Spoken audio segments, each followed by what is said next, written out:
Hi guys, Janice Vaughn. Welcome to Letting Your Light Shine. We are on episode 11. Thank you for joining me. Thank you for all your comments, your subscribes, your likes. I so appreciate all of you so much. Thank you. So this is a very disturbing journal entry that I came across, and I just wanted to share it with you all because it just shows how the narcissist can go from being very calm to being crazy in a matter of 3 seconds. All right. So what happened was we were driving down the road and stopped at QT, which is Quick Trip, which is the gas station, get drinks, snacks, whatever. So I happened to run into an old friend of mine and her husband that I hadn't seen for, probably, I don't even know, like 10 years.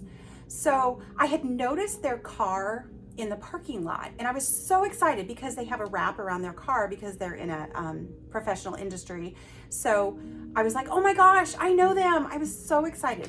So we go in there, I get my drink and run into them. I was like, oh my gosh, you guys, hi. And we hug and, how are you? And all this stuff. Well, I did not introduce the narcissist to my friend and her husband. Was it intentional? No, it was just because I was so happy to see her and him. I didn't even think about it. Now, normally I'm a very considerate person. So yes, I would absolutely introduce somebody, but I didn't introduce him. And thinking about it now, I think the reason I did not introduce him was because I just was too embarrassed to introduce him, to be quite honest with you. I totally was. I know that now. So I did not. And so we go about, never introduced him. They go their way, I go mine, and we get in the car. And I notice that the narcissist is silent. He's silent. In fact, I could feel the energy and I could feel the rage. And I was not about to say, what is wrong? Oh, I knew better. I'm not asking that damn question. Hell no. No way, because I already knew asking that question was going to be like a freaking volcano. All right, you ask the question, you're going to hear word vomit for 6 hours and it's not going to stop. And you're the one that's going to be to blame. All right, because here's their opportunity. You open that door and they are going to scream and shout in rage about everything that you did wrong. Okay, so I did not say a word. Okay, so let me read some of this from the journal entry. Okay, let me get my glasses on because I got to see. All right. On July 8th, 2019, after running into, at QT, my friends, we got in the car and the narcissist was silent and I could feel the rage. I could feel the energy. I could feel the negativity. He starts shouting and getting extremely loud. I yell at him to stop shouting.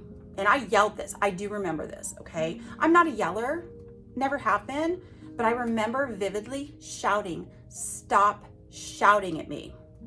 I was loud, firm, and extremely agitated that he always gets louder in an effort to try and defend his need to be right and to speak over me, okay? He screams back at me that I am psycho, and he yells at me for not introducing him to my friends. He then slams on the brakes of a moving car while we were going 45 miles an hour. When I say slam on the brakes, I mean slammed on the brakes. We're going 45 and then we're going nothing, okay? So my life was put in jeopardy because I remember pushing, or not pushing, but being pushed to the front of the car with my seatbelt on, almost touching the windshield. That is how hard he slammed on the brakes, all right? This is what concerns me though. Yes, I was okay. I had a hell of a bruise for about 6 days from the seatbelt. But I was thinking, what about the people behind us? What about the people in the car behind us? What if they had children in the car and they abruptly had to stop because the narcissist was so enraged that he was not introduced to my friends that there was a life taken in the car behind me. Like, this is crazy. I remember this so freaking vividly. It makes me sick because it wasn't my life that was in jeopardy. It was so many other people around, but it stemmed around what he needed. He was pissed because he did not get introduced to somebody. All right. He wasn't the center of attention. So have you been in a position where your narc was throwing a fit because they were not the center of the universe at that moment? That is sick behavior. Instead of him sitting on the sideline going, hey, I'm so-and-so, good to meet you. All right. That's what I do if I'm around somebody that maybe forgets to introduce, or, maybe they got so busy talking. I just stand up and go, hey, I'm Janice, good to meet you. And then they're very receptive. Oh my gosh, I'm so sorry I didn't introduce myself, whatever. It doesn't matter how you talk to somebody, but for him to engulf that rage, onto me, it was like it was festering inside of him the moment we walked into QT. All right? That's not the first time he did that. That is actually the second time he did that. He did that another time, and I remember screaming at him going, what are you doing? You are putting my life in jeopardy. You are putting other people's lives in jeopardy. And guess what he said? It's your fault.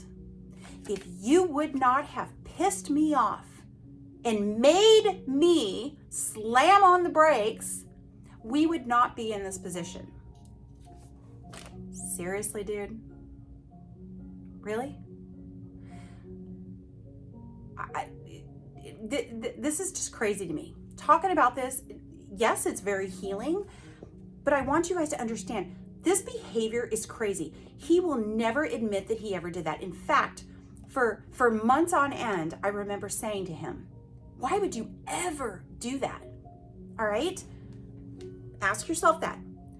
I ask myself that. Would I ever in my life slam on brakes going 45 miles an hour down a street with anybody in my car?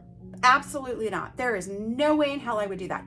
The only way that would happen is if, God forbid, something ran out in front of me or a car was coming or something like that.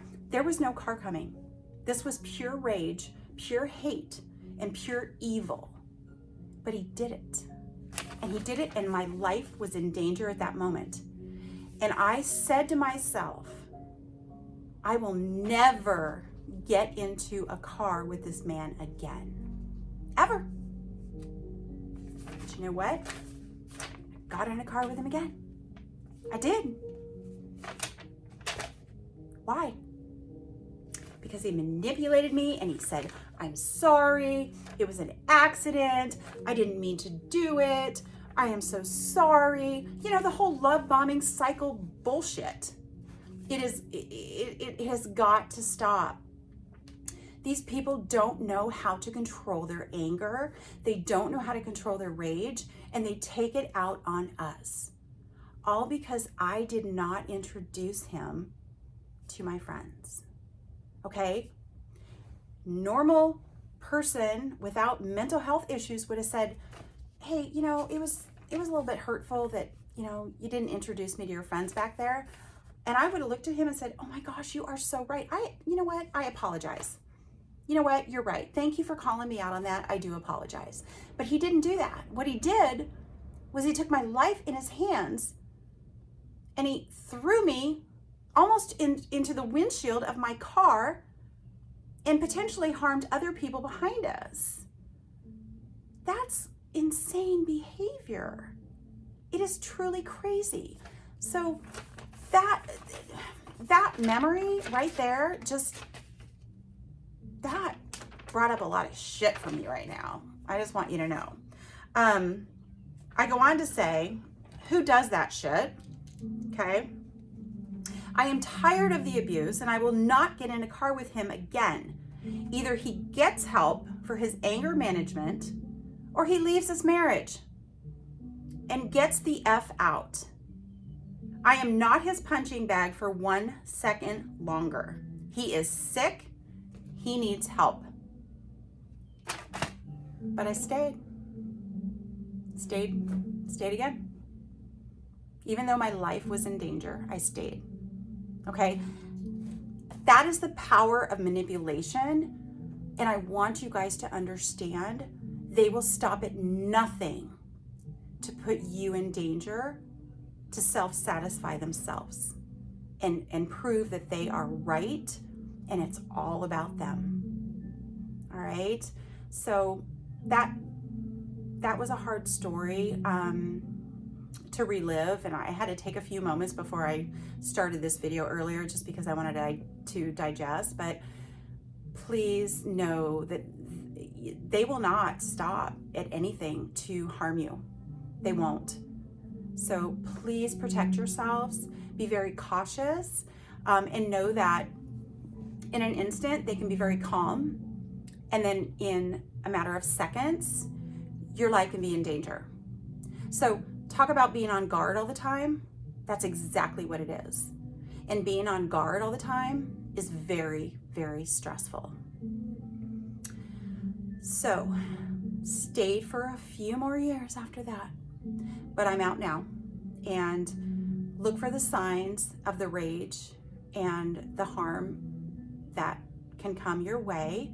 Please, please, please, please try and keep yourself safe. I cannot stress that enough, all right? Be very aware of your surroundings. Be very aware when you're in a moving car with these people. Just be aware. Don't go somewhere where you're going to be left alone with this man or this woman that you're in a relationship with.